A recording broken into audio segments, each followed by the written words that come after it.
அப்பா அப்பா வானுக்கு எதிராகவும் உமக்கு முன்பாகவும் குற்றம் செய்தேன்.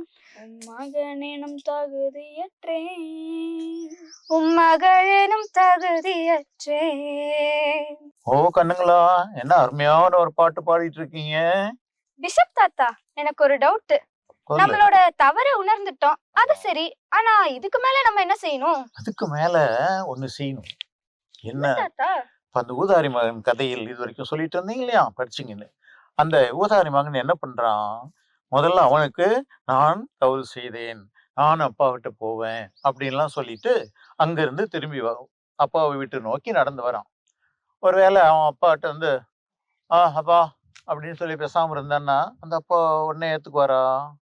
அதனால என்ன செய்யணும்னா, நம்முடைய குற்றத்தை வெளிப்படையாக அறிக்கையிட வேண்டும்.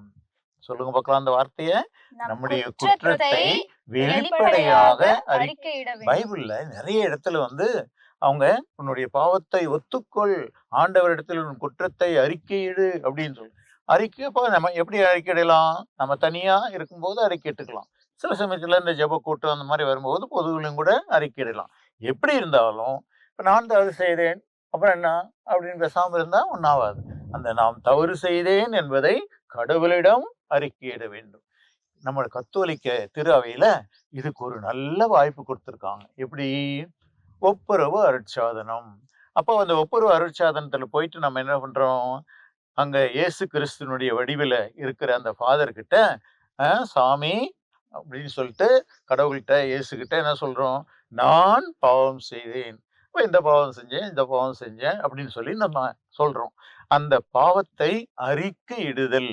யாக்கோபு திருமுகத்துல கூட உங்களுடைய குற்றத்தை, இப்படி ஒரு குருவானவர் இருந்து பாவ சங்கீதம் செய்யற மாதிரி இருந்தா பரவாயில்ல, அந்த சூழ்நிலை இல்லாத போது ஒருவருக்கொருவர் உங்கள் குற்றங்களை அறிக்கையிடுங்கள் அப்படின்னு வருது. அதனால பாயிண்ட் என்னன்னா, நான் தவறு செய்தேன் அப்படின்னு சொல்லிட்டு மனசோட நீ விட்டுறாம அதை அறிக்கையிடும் போது கடவுள் நம்மை ஏற்றுக்கொள்ள முன் வருகிறார். எப்படி? அந்த மகன் அப்பா நான் தவறு செய்தேன், உன்னுடைய மகன் கூட சொல்ல முடியாது அப்படின்னு சொன்ன உடனே அவன் அப்பா கட்டி பிடிச்சி மன்னிப்பு கொடுக்கிறார். அதனால அறிக்கையிடுவது முக்கியமானது. அதனால ஃபாதர் வந்து பங்குல அல்லது உங்க ஸ்கூல்ல எல்லாரும் பாவ சங்கீதனம் செய்ய போங்க, ஒப்புரவு அருட்சாதனத்துக்கு போங்க அப்படின்னா அது எதுக்கு அப்படின்னு இருக்கக்கூடாது. நேரம் கிடைக்கும் போதெல்லாம் குறைஞ்சது மாசத்துக்கு ஒரு முறையாவது அந்த ஒப்புரவு அருட்சாதனம், பாவங்களை அறிக்கையிடுதல் செய்வீங்களா? செய்வோம் தாத்தா. God bless you.